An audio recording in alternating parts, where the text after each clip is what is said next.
Tell us some secrets. My drum overheads is the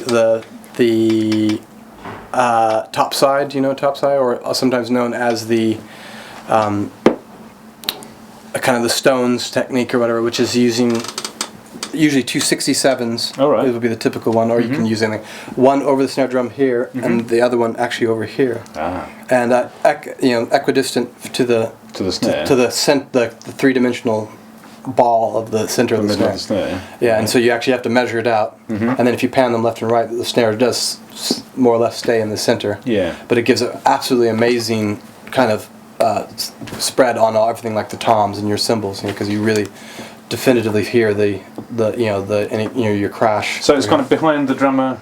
Yeah, like right. So if you've got the drummers here, yeah, and his floor toms here, yeah, that one will be kind of down here, behind the floor tom. Yeah, looking that way, and it's like a 90-degree angle. So yeah. From that, so that one goes up.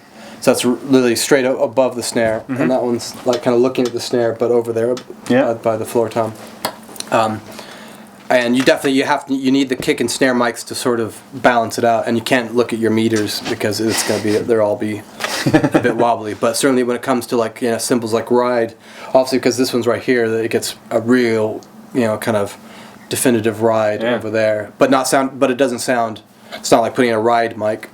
No. Where it sounds like it doesn't feel unnaturally there. It feels quite naturally there, and the crashes feel there. And then when they do tom rolls, it feels really feels quite natural. And that's kind of what's his name who did all those? Glyn Johns. Glyn Johns, yeah. It was his technique actually, which I saw one of his sessions. And you actually use that technique, do you generally? I do, yeah. I use it all. Actually, I pretty much use it most of the time. Yeah, most of the time. Yeah. The choral. Yeah, the chorals, all that technique, yeah.